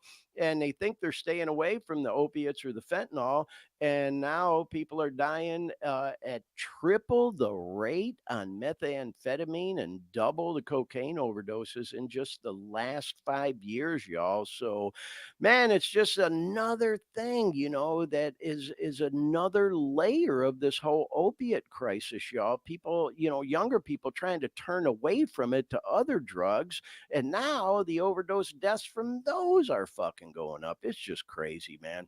So here's another story I thought we'd talk about. This one we pulled from the Washington Post. An unusual vending machine is designed to safeguard addicts' health. Now, we've talked on this show before, as you may recall, Dean, about Narcan. I know you're a big fan of getting Narcan out there as much as we can, which I totally fucking agree with. And of course, Narcan is, an antidote for someone suffering with an opiate overdose. It can literally bring them back to life. Yeah. Well, some of those vending machines, they're charging people for the Narcan. Well, not this one. This one is not just Narcan either. Here it is. It talks about it a little more in the article. It says one of Washington's most unusual vending machines sits there on 7th and Shaw, in the Shaw neighborhood, and it includes things like Narcan, clean syringes, fentanyl strips to test dope for fentanyl, and it's all free. There's no charge. So, you go to some of these Narcan machines, you got to pay fucking $45, $50 to get a couple doses. Not in this machine. It's all free. And it was placed there by this nonprofit organization called Bread for the City. And so, we've talked a lot about on the show, y'all, the opioid settlement money from all big pharma and the pharmacies who sold everybody up the river on that shit. And I love the idea of these vending machines being out there, but the shit being free, so that, people who are out there using, strung out on dope, can have this stuff available to them at no cost. And, here again is, another part of the article and a photograph. So I saw that in the news, and I just thought we'd share it. And, hopefully this is something that catches on and spreads beyond just DC area and other cities as well.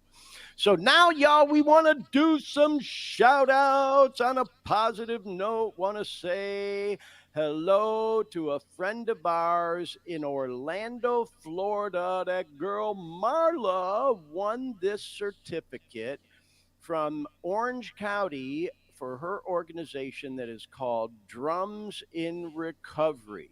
And here's a post that Marla put up. I talked to Marla actually on the telephone earlier today, and she posted this just a couple days ago. It says, "Look what Drums in Recovery received from the Orange County Citizens for Children today."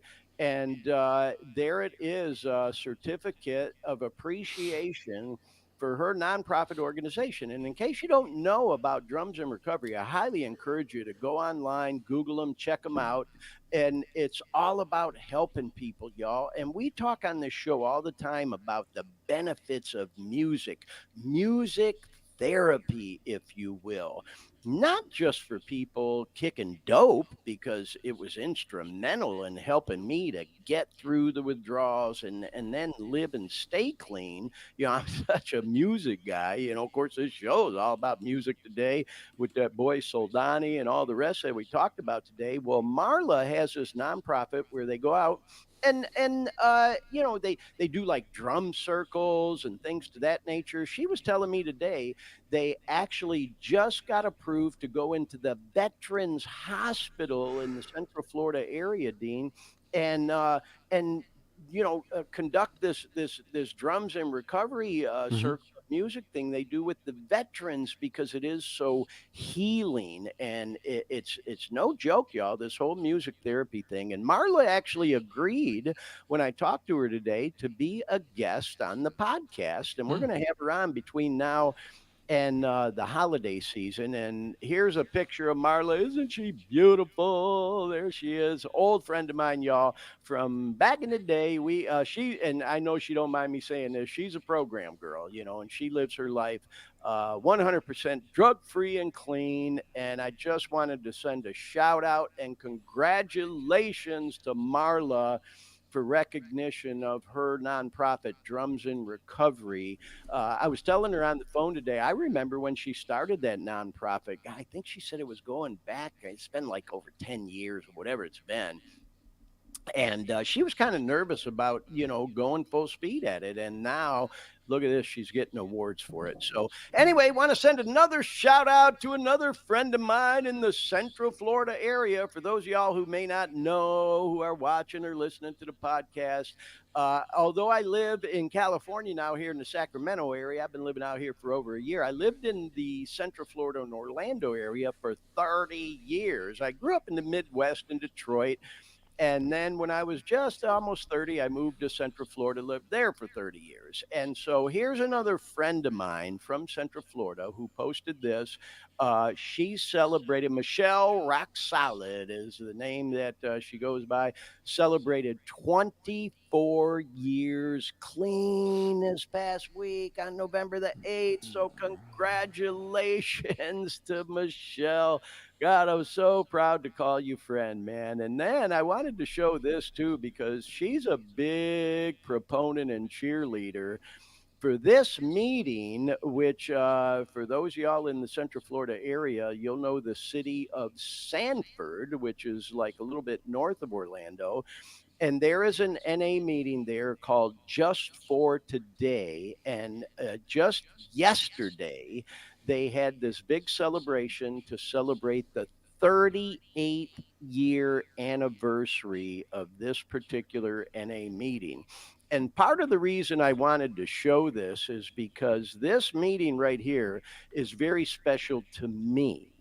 When I got clean this time around, y'all, I've been clean a little over 2 years and 8 months. And before I moved out here to California, I was, I kicked in Detroit. I've told my story on this show many, many times. I don't want to recap the whole thing right now, but I kicked back in my hometown up in Detroit. And then I went back to Orlando and lived there for about 6 months before I moved here to California. Well, when I went back to Orlando, I jumped feet first into going back to meetings, and this one was one of them. And it was so helpful to me. I just can't say enough about the people that were going there regularly when I was going, a lot of which I know still go. Shout out to that boy Dennis, if you see this. Him and I have the same clean date.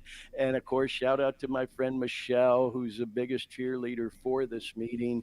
If you live in the Central Florida area, you're looking to get clean, kick dope, or maybe you're a person that lives in the area that's living clean and, likes watching and listening to our podcast. If you've never checked this meeting out, by all means, check it out. It's strategically located, if you will, like I said, north of Orlando. So it's kind of just before you get out of Seminole County into Volusia. So, if you're a person who lives in Deltona, DeBerry area, even Daytona, it's not that far of a drive. And then same thing for people who live in Orlando. It's a great meeting, y'all. Can't say enough about it.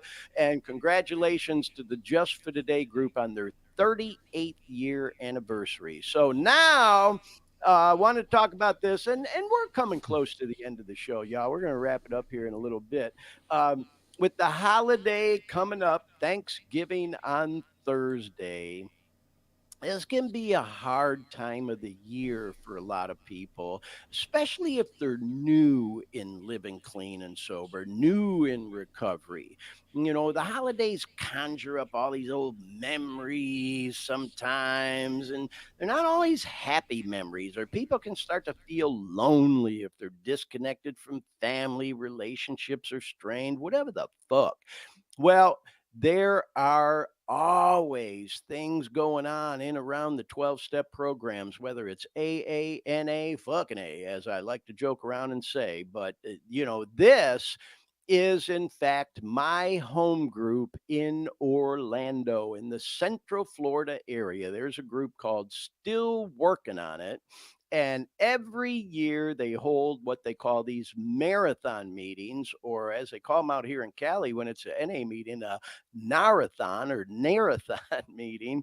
But anyway, they always do this big Thanksgiving dinner. It's still working on it. And then they have meetings around the clock. They're going to start on Wednesday at 8 o'clock, couple of speakers, and then they'll have the marathon meeting going until 8 o'clock Thanksgiving night. So 24 hours straight, y'all. There'll be meetings going on. And then even after they have the main dinner,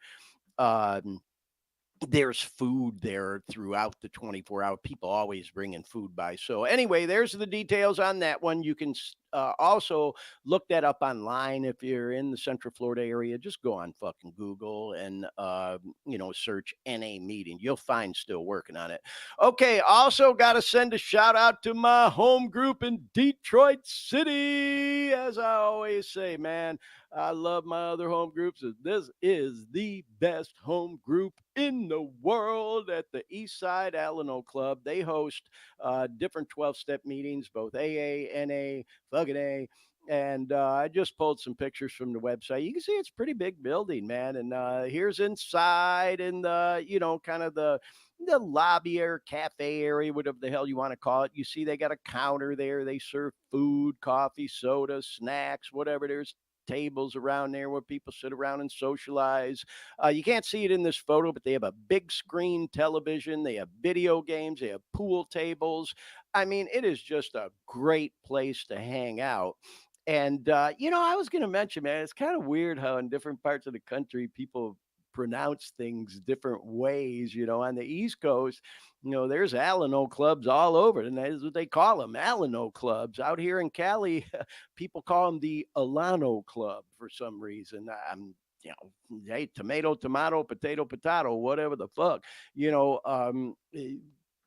I kind of came from the school where we equated the pronunciation Alano with Alamo, like the Alamo in Texas, the last stand, you know what I mean? And so anyway, this particular meeting in East Detroit, the East Side Alano Club, literally saved my life, y'all. And this room right here is where they host the meeting. They have some rooms in the back and whatnot, but this is the main meeting room where they open the meeting, and you can see they got big tables. They fit a lot of people in there on the weekends.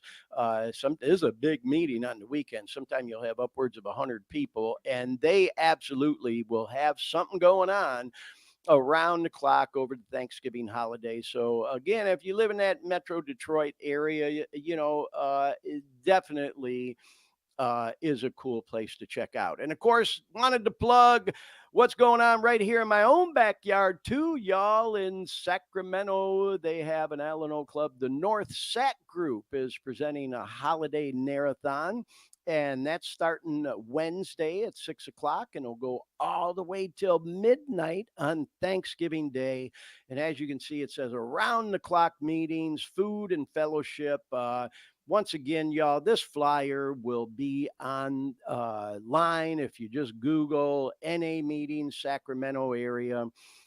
Here's another one. I'll be going to this Rebels with a Cause, one of my favorite meetings. This one's actually just about, maybe not even 10 minutes up the street from me. And they're having a Thanksgiving meeting, dessert bar, and speaker on Thursday at 7 o'clock. And I should be able to go to that one. Got my daughter and my son-in-law coming by, I think about 2-ish or so, and we'll spend some time together. But then I should be free the evening to go to this one. And then my home group in the Sacramento area, I post online about this all the time. This is a picture of the American River Alano Club, and we have a 10 o'clock at night meeting there every Thursday and a midnight meeting every Friday. Now, I just wanted to mention, y'all, of course, I'm plugging meetings and locations in Central Florida, in Detroit, here in Sacramento, but part of the reason I'm doing that, y'all, I get it. We have viewers and listeners in a lot of places other than just Central Florida, Detroit, and Sacramento. We have people all over the country that check in on this podcast. We were showing some analytics last week that we got from YouTube. Our biggest audience other than the US is over in the UK. We have people that tune in regularly from Canada and other places. So I get it, man. I get it. Central Florida, Detroit, Sac doesn't necessarily apply to you. But the reason I wanted to show this is because it's the same in any city. So if you're a person that's watching our podcast, listening to our podcast, who is trying to get clean, looking for some hope, looking for some inspiration, information, whatever the hell, just to try to get through another day, try to stay clean, or maybe, you're going through it, it's the holidays and all that. I swear to God, you'll find the same types of things going on in your city, wherever you may be. And it's so easy now with, smartphones and the internet. Just Google AA meeting, NA meeting, 12-step meeting, and enter your city, whatever area you're in. And I promise you, something will come up. You click it and you'll find a location and they'll have shit going on, just like what I talked about, that can help you get through any kind of thing you might be going through over the holidays, because the holidays aren't always fun for people, y'all. Sometimes people really do struggle around the holidays because it ain't always good memories. People are estranged, especially if they're new in recovery. They're bringing baggage with them. Relationships are damaged, whatever. Well, when you go to these 12-step meetings, as I've often said on this podcast, man, it ain't like you walk in and somebody sprinkles some fucking pixie dust on you and everything's going to be okay. I wish it was that easy. Me and a lot of others wish it was that easy. It ain't. You got work to do. You got footwork, but you will learn some things and you will meet some people who will be your biggest cheerleaders and will be glad that you came and glad for the opportunity to share a message of hope with you. So, I get it, man. It ain't easy going into that first 12-step meeting. It's been a long time for me, but I've never forgotten how hard it is to walk in that first meeting for the first time, admit to yourself and even to others that you got a fucking problem, man. You can't stop by yourself. You just can't do it for whatever reason. Takes a lot to walk in that first meeting, but you know what? Every single person that's ever sat in any 12-step meeting ever had to do it their first time as well. And if we can do it, you can too. There's hope there, y'all. So anyway, moving along, we're going to go into some funny memes, and then I do got another video I want to show. It's just a short one, but we're about to wrap the show up, y'all. And every week we try to wrap it up on a humorous note, and I follow all these memes people post all week online, and of course, with it being Thanksgiving coming up, this was a funny one. That reaction people give after watching your eating capacity on Thanksgiving. And so, man, if you know me and you follow my stuff, you know that, I really do try to live healthy because, I kind of ballooned up and gained a lot of weight. That whole recovery belly thing, people tend to put on a lot of weight when they first get clean and they're actually doing it because you're not eating well leading up to it. And, I very intentionally went on this journey of eating much more healthy and working out on the regular. But when these holidays come up, I can eat, man. And people will look at me sometimes and be like, damn, bro, where you putting it? So anyway, this one caught my attention. And then I thought this was funny, talking about music. There's a little play on that Miley Cyrus tune. I came in like a wrecking ball. I came in like a butterball. And then here's one with Nemo. I could relate to this, man. I could stuff my face until I can't take another bite of turkey and stuffing, potatoes, and everything else. Like, I've had enough, man. I can't eat no more. And then they bring the fucking pie around. I can have some dessert. And speaking of pies, man, I have two, not one, but two homemade sweet potato pies waiting for me that my sponsor, Shay Shay, shout out Shay if you see this, made for me. She had pie orders from a couple of people. I know she's been cooking, man. And anyway, I'm going to have two homemade sweet potato pies here for Thanksgiving when my daughter and son-in-law come by. So yeah, man, I can relate to this one as well, y'all. And so then I thought we'd show this one. I thought this was hilarious because we've all seen the Girl Scouts out there peddling the Girl Scout cookies, and to be honest, I don't know if it's Girl Scout cookie season. But this one was a good one. Somebody posted, damn, these Girl Scouts are savage, man. They got a whole table set up right outside of the Weight Watchers meeting. And that is pretty savage, man. To go set up outside of the Weight Watchers meeting. Now, I mentioned I have one more video, y'all, and I thought we'd show this one. Shout out to my friend Melissa, by the way, who's been a guest on this podcast before. Some of y'all may remember Melissa Dawn. She, if you recall, is a coach, a life coach for women. And she talked about it a little bit on the podcast. I'm trying to remember what episode it was. You can go back and look at them on the YouTube channel. But anyway, man, I can't wait to have her back on the podcast again to talk about, her life coaching program, because she posts stuff about it regularly, y'all. And I know she is helping a lot of girls and people out there. So shout out to Melissa. But anyway, she posted this, and I told her, I said, oh my God, I'm stealing that, y'all. And we had to show it because it is the holidays now. And we all do eat a lot more this time of year than we ordinarily do. And then, of course, all the different coffee shops come out with their holiday drinks. So we're kind of past the pumpkin spice thing, I guess, for, Halloween and the fall and all that. Now they're getting into the Christmas drinks and the peppermint this and the mocha that or whatever. And, just putting it out there, man, Dunkin' Donuts, and you don't pick them. Dunkin' Donuts, Starbucks, whoever the fuck, they all got them. But there's this guy that I actually follow now, too, on TikTok. His name's Bobby Parrish, and he has this site called Flav City. And he's a health guru. He's all about eating healthy and living healthy and working out.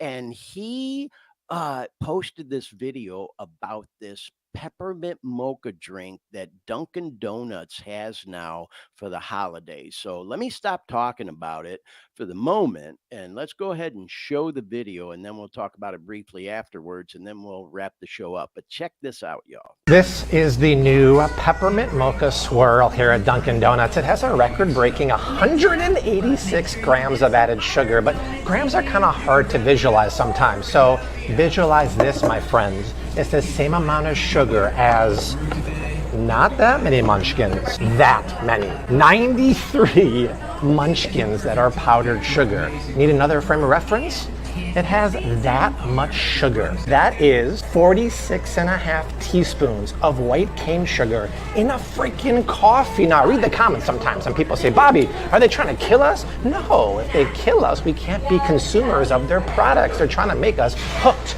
on their food, so we're fat, sick, and nearly dead. That way we keep buying their crappy food and we keep buying their prescription medication. My friends, this is insane. This is a prime example of profits over people. Wow, that is insane. Did you see all that sugar? Oh my God. Dean, you mentioned on the show a couple of weeks ago or whatever it was that, even with the fentanyl, isn't the whole, mindset, don't kill your best customers. And when he said that, that's what it reminded me of. And that is a lot of fucking sugar. As that boy G, my son, said when we had him on the show talking about fitness, would you rather eat your calories or would you rather drink them? Well, I, for one, would much rather eat them, and that's like an insane amount of sugar in one drink. Wouldn't you agree, bro? It's I crazy. I don't think that much sugar even goes into all those donuts. I Yeah. think that's a little tilted, but yeah, I can understand what he's saying about being in a drink. Um, I can't get over how much people ingest sugar. Just I've even like the diet stuff. It tastes super sweet, too sweet. I might buy a like a cran grape juice that's like diet kind of thing, Right. and it's got like no sugar, no carbs, no whatever, but it's so sweet. I water it down, and I water it down like 3-to-1 water against the actual drink because it's just too sweet. Yeah. And of course they want you to, just as bad. They want you to keep that taste of it's got to be like dipped in sugar dipped in sugar Crazy. kind of thing. And it's just it's so crazy that people just kind of like they just expect things to be that sweet. Yeah. I mean, well, we talked about it a while back on this show that studies have been done, and there are certain research groups that say sugar is just as addicting, if not more, as cocaine. And they've done these brain imaging, things where when people ingest sugar, it excites, and they show the colors of the same areas of the brain as if someone was doing cocaine, and it truly is addicting. I will say, even on my journey of eating healthier, I was hooked on them fucking Starbucks caramel macchiatos with the extra drizzle for shizzle my nizzle. And come to find out, I had no idea at the time, but after the fact, bro, them have like 60 grams of sugar in them too. And I was drinking like 3-4 of them a day. No fucking wonder I ballooned up to 180. Crazy, man. I would encourage anybody, that kind of is shocked by that. Think about that pumpkin pie you're making when you're putting like 2 cups of sugar in it or something. I don't know if that's the actual, but why don't try cutting the amount of sugar going into that pie. Cut it. I wouldn't even notice. Cut it down to 1/3 of that. I've done this, and it tastes great. It's sweet, but it's not like so. Like you're literally pouring syrup down your throat. It's like it tastes good, and sweet can just be just enough sweet. But yet they dump in just mountains of sugar in these recipes, and I like I make an egg custard. Mhm. And and it doesn't ask for a lot. It's a small batch. It doesn't ask for a lot of sugar, and might ask for a 1/2 cup of sugar. But I use like a 1/4 cup or less than a 1/4 cup. Yeah. Or I use even less than that, and then I put a little bit of artificial in there just so I can have a little sugar and a little of that. And I gotta tell you, you can't tell. You can't tell that you're using a fraction of the sugar. Exactly. But like Bobby was just saying in that video, though, Dean, when you go to places like Dunkin' or Starbucks, or, whatever, they do it on purpose because they want you to get hooked on like, oh my God, that was so good. And so you were coming back for more and more and more. It's like sugar is a fucking drug. Yeah. No doubt Well, about it. go to a place like Nashville, go to Tennessee, go to a restaurant and order iced tea. Sweet tea, and it'll be like you'll have that same thing. You'll have this much sugar, this much tea, and you go, how no.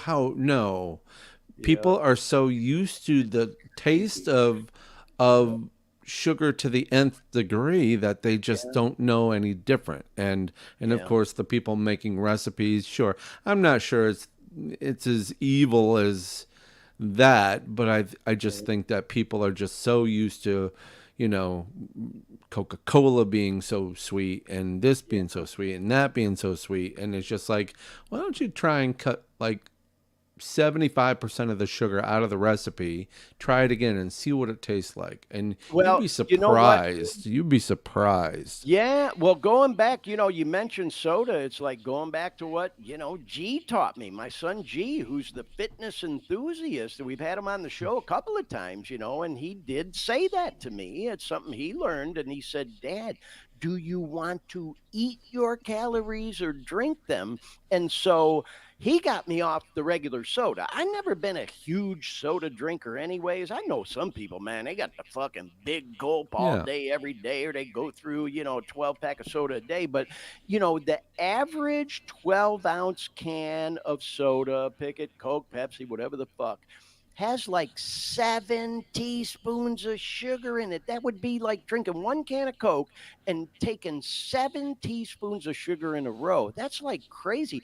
I couldn't tell you the last time I drank a That's regular probably, soda. In fact, I yeah. did a little promo reel just to kind of get attention for last week's podcast. And I thought, what can I do to get people's attention? So I did the proverbial like taste test, and I put a Diet Coke and a Coke Zero side by side.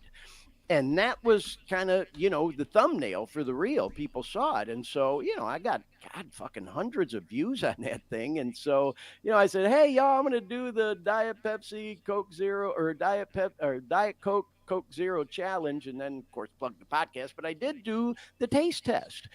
And I liked them both, they're not that, like you said, they're not that bad. I happen to like Coke Zero better. I think it had more of a cola taste to it. Yeah. And then there's people say, "Oh, I ain't drinking that shit, man. That stuff has that fucking aspartame. That shit causes cancer or whatever the fuck." And I'm thinking to myself, really, really, you're gonna try to justify Yeah. drinking them That fucking was big gulps or all saccharin. them That cans was of soda with all saccharin, that man. sugar. You'd have to drink a case of soda a day, diet soda a day, for that aspartame or whatever the fuck it is to cause any cancer. You know what I'm saying? If you're drinking that much Oh, soda, that you it's probably just shouldn't be anyway. it's just the whole idea of Yeah. of not needing to have such a sweet taste. Yeah, well, we've been sold up I mean, liberty, because and you they can put get it, sugar in everything. you can get sweet without, like I said, in 10% of the sugar.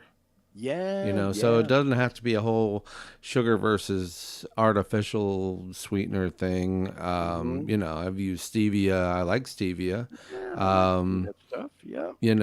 But it doesn't have to be one versus the other. It just Well, means get off the whole, use yeah. And you chocolate know chip what? cookies. The sweet should be in the chocolate chips, not so much the Yeah. cookie. It's Well, like, you know what? We need to do another episode on fitness and stuff, because talking Yeah. about sugar, we touched on this a few episodes back where, there's different types of sweeteners in addition to the diet stuff we're talking about, stuff with real sugar. You got like these corn syrup sweeteners that are so addicting, as opposed to like natural sweetness in fruits and things to that nature. You got to have some sugar in your diet, but if you're going to have, good sugar, you want to eat fruits and strawberries and bananas, things like that, not this, fucking Twinkies or ding dongs or Dunkin' Donuts peppermint mochas. You know what I mean? So anyway, Yeah. a lot of people were commenting on that post he made that, man, he's got balls. He literally did that video right inside of a Dunkin' Donuts, which I thought was kind of funny too. But hey, shout out to Bobby Parrish. Thanks for the heads up on that, bro, on how much sugar. And thanks again to our friend Melissa for posting that video on her site, because I follow her. And again, for all our girls out there, all our viewers that are girls, if you're looking for a great female life coach, go check her out on Insta. It's Empower with Melissa. IMPOWER POWERWITH, Melissa. Empower with Melissa. And again, we're hoping to have her back on the show as a guest a little bit down the road. So we're just about done, y'all. We want to say a shout out to this guy right here. Optimistic, California rapper and hip hop artist, Optimistic. Some of y'all, if you follow my social media closely, may have picked up that earlier in the week I posted that he was going to be a guest on tonight's show. And I know he felt horrible about it, but he had to cancel a couple of days ago because he's got some kind of vocal cord thing going on. And the doctors ordered him not to speak for like 5 days in a row. There is a horrible cold going on around here. If you remember, Dean, I had a bad cold a little over a week ago. I'm over it, but I'm still feeling a little bit of it. I don't know if that's what he got, but anyway, he promised us, he'll reschedule sometime, maybe in early December. And just want to send a shout out to that boy, Optimistic, and hope you're feeling better, bro. And also let all our viewers and listeners know we didn't forget about him. It's just he had to postpone due to some health challenges with his vocal cords. All the more reason we want to send a shout out and thank you again to our featured guest tonight that we had on the front end of the show, that boy Soldani that I've met at the Future of Artists Summit, and we've become buddies now. What a great guy, and what a talented artist, man. So cool to have him on the show. Thanks again, bro. We really appreciate it. And with all that said, we are going to go ahead and wrap up tonight's episode of the Dare Me podcast. And just let you know again that if you're going through hell, struggling with addiction, maybe you came across our podcast tonight, you jumped on board, maybe for the first time, check it out, see what this whole Dare Me podcast is all about. If you're struggling, looking for a way out, you're going through hell, as we like to say, keep fucking going. Just keep going, man. You'll come out the other side. If I can get clean and live clean and stay clean, you can too.